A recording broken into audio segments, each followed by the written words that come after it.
One of the key terms that we need to know about is rural decline. Rural decline isn't the same as rural dereliction. However, decline does lead to dereliction. A decline is when something is becoming worse. So lots of the exam questions that are asked about rural decline are things to do with like the social problems or the economic problems. These are usually 6-mark answers. On those 6-mark answers in this part of the exam, they generally ask you a question to do with one of the key terms. This is why it's important to learn them. In terms of social problems associated with rural decline, we have a loss of services.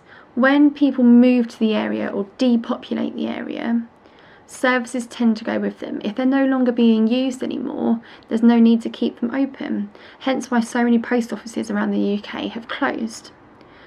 Remember, those services need something called a threshold population, the number of people that are required to keep that service open.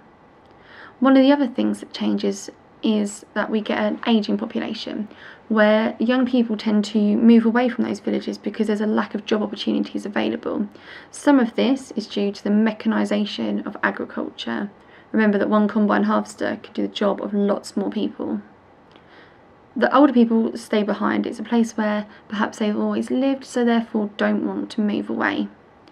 If you have an ageing population, they're less likely to be able to keep that area looking as nice as it once did. Another thing that happens is that we get a fall in house prices. This is linked to the loss of services. Houses that are in an area where there isn't really much near them, where the area is going into decline, or the area doesn't look as attractive as it once did, those house prices are going to be much lower, which might be good for people that want to move to the area, but why would you want to live somewhere where you have to travel miles to get to the nearest shop? And one of the other social problems that's associated with rural decline is the increase in crime. This isn't like murder, this is the low-level crime.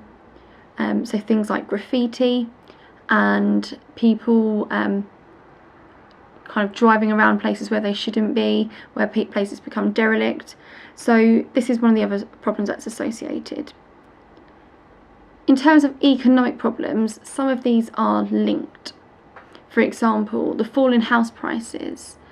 If you were trying to sell your house, you wouldn't get as much back as when you bought it, so therefore there'd be negative equity. People may lose their jobs because those services have to close. Some of these we can call socio-economic problems. Remember, please learn your key terms. Those 6-mark questions are there to catch you out if you haven't learnt them. So that's rural decline. Thanks for listening.